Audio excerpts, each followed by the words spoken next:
नमस्कार, मी पंजाब डक. आज श्रीचं आगमन आहे, म्हणजे गणपती बाप्पाचं आगमन आहे आणि पावसाचं देखील सुरुवात होणार आहे. म्हणून शेतकऱ्यांनी हा अंदाज लक्षात. राज्यातल्या शेतकऱ्याला सांगू इच्छितो की तुम्ही काय करा, म्हणजे आता ना म्हणजे आज मला ना शेतामध्ये फवारणी करायला वेळ भेटेल, दुपारपर्यंत ऊन भेटेल, त्याच्यामध्ये तुम्ही फवारणीची खताची कामे करून घ्या. कारण की राज्यामध्ये 27 पासून ते गणपतीचं आगमन, म्हणजे गणपती बाप्पाचं आगमन पासून ते विसर्जनापर्यंत राज्यात सांगायचं झालं तर पाऊस जास्त कुठं पडणार आहे.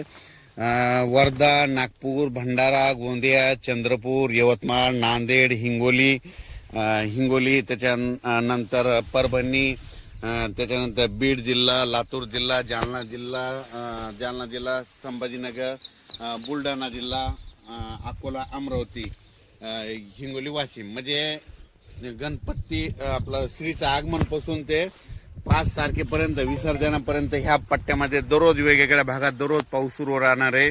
म्हणून हा अंदाज लक्षात घ्यायचा.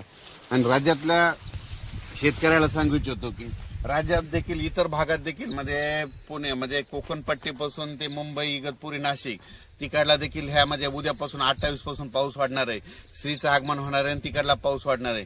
सातारा, सांगली, सोलापूर, कोल्हापूर तिकडे देखील काय होणार आहे, श्रीचं आगमन झालं की तिकडे देखील पाऊस वाढणार आहे. म्हणून बीड जिल्ह्यात देखील वाढणार आहे, कडा आष्टीकडे पडणार आहे, अहिल्यानगरकडे देखील पडणार आहे, जळगाव जिल्ह्यात देखील पडणार आहे, धुळे जिल्ह्यात देखील पडणार आहे, नंदुरबार जिल्ह्यात देखील पडणार आहे, नाशिककडे पडणार आहे, इगतपुरीकडे जरा तिकडचा दररोज चालूच राहील. म्हणून हे लक्षात येतं.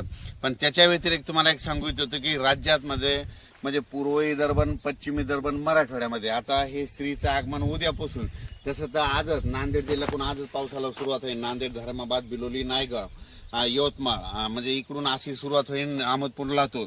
तर ते काय होणार आहे तुम्हाला सांगतो, आजपासून ते 5 तारखेपर्यंत दररोज मराठवाड्यात, पूर्व विदर्भ, पश्चिम विदर्भ, मराठवाड्यात 7 जिल्हे आणि त्याच्यानंतर 11 जिल्हे, 16-17 जिल्ह्यात मात्र आता हे पाऊस जास्त राहणार आहे. मात्र सर्व दूर राज्यभर नाही राहणार, पण जास्त पाऊस विदर्भाचे 11 जिल्हे आणि मराठवाड्याचे 7-8 जिल्हे आणि त्याच्यानंतर अहिल्यानगर, सोलापूर, धाराशिव ह्या पट्ट्यामध्ये ह्या जरा जास्त पडणार आहे. त्याच्यानंतर काय होणार आहे, हे 5, 11, 13, 14, 15 झाले. त्याच्यानंतर नंदुरबार जिल्हा, धुळे जिल्हा, जळगाव जिल्हा, नाशिक जिल्हा आणि मुंबई ह्या पट्ट्यांमध्ये ह्या भागात देखील ह्या जिल्ह्यात जास्त पाऊस राहणार आहे. फक्त काय होणार, थोडा पश्चिम महाराष्ट्राकडे थोडा पाऊस कमी राहील.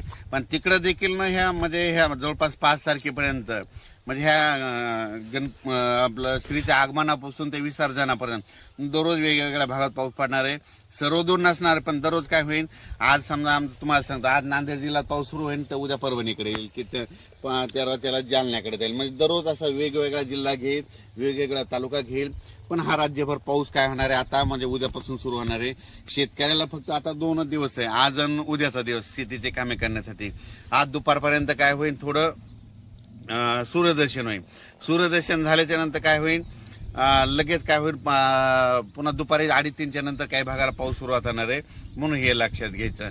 पण राज्यात मात्र सांगायचं झालं तर म्हणजे हे उद्या म्हणजे 27 तारखेपासून 27 ऑगस्ट ते जवळपास 5 सप्टेंबरच्या दरम्यान दररोज वेगवेगळ्या भागात विखुरलेला स्वरूपाचा पाऊस पडणार आहे. जास्त पाऊस पूर्व विदर्भ, पश्चिम विदर्भ, मराठवाड्याकडे असणार आहे. म्हणून मराठवाडा आणि ह्या 3 विभागातल्या शेतकऱ्यांनी हा अंदाज लक्षात घ्यायचा. फक्त मग त्याचा पावसाचा जोर कुठं पश्चिम महाराष्ट्राकडे कमी राहील, तिकडे देखील पाऊस पडणार आहे, पण काय होणार, थोडाफार कमी प्रमाणात राहणार आहे. म्हणून हा अंदाज लक्षात घ्यायचा.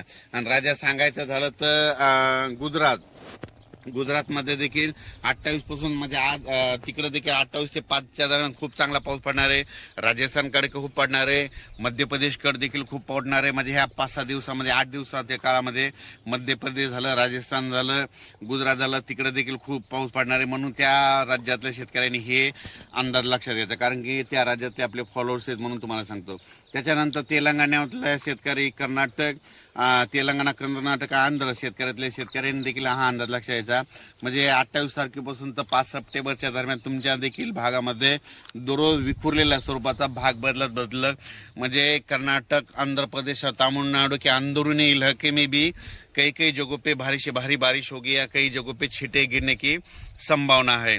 म्हणजे कई जगहों में ज्यादा बारिश होने वाली है. कर्नाटक, तेलंगाना और तेलंगाना स्टेट में. आणि त्याच्यानंतर सांगतो की महाराष्ट्रात देखील दररोज वेगवेगळ्या भागात पाऊस पडणार आहे म्हणून शेतकऱ्यांनी ह्या 2-3 दिवसामध्ये, आणि तसं तर काय करायचं आता ह्या 8 दिवसामध्ये जसं वेळ शेतीचे कामं भेटतील तसं कामं करून घ्या म्हणून ही अंदाज लक्षात घ्या. पण राज्यात मात्र जास्त पाऊस आता मराठवाडा आणि विदर्भ, नंदुरबार, धुळे, जळगाव ह्या पट्ट्यात राहणार आहे म्हणून हा अंदाज लक्षात घ्या. याचा एक व्हिडिओ परत सविस्तर उद्याच्याला दिला जाईल. धन्यवाद.